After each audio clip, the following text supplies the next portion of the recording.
চুঁচুড়া Dharampur techno India স্কুলের কাছে 6 কাঠা 9 ছটাক বাস্তু জমি সহ একতলা বাড়ি বিক্রয় আছে। জমির চারিদিকে বাউন্ডারি ঘেরা, খুব সুন্দরভাবে চারিদিকে একদম বাউন্ডারি ঘেরা। 6 কাঠা 9 ছটাক জমি, একদম স্কোয়ার জমি, বাস্তু জমি, কাগজপত্র পরিষ্কার একদম। একতলা বাড়ি, 3 তলা ফাউন্ডেশনের ভিত আছে, 2 বেডরুম, রান্নাঘর, ডাইনিং, টয়লেট। চুঁচুড়া খাদিনা মোড় টেকনো ইন্ডিয়া স্কুলের কাছে ধরমপুর।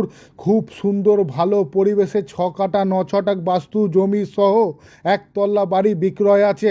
দাম মাত্র 73 লাখ টাকা। দাম মাত্র 73 লাখ টাকা। চুঁচুড়া ধরমপুর টেকনো ইন্ডিয়া স্কুলের কাছে খুব সুন্দর ভালো পরিবেশে 6 কাঠা 9 ছটাক বাস্তু জমি সহ একতলা বাড়ি বিক্রয় আছে। 2 বেডরুম, রান্নাঘর, ডাইনিং, টয়লেট। জমিতে চারিদিকে গাছ একদম খুব সুন্দরভাবে রয়েছে, নানা রকম গাছ। যারা ভালোবাসেন কন্ট্যাক্ট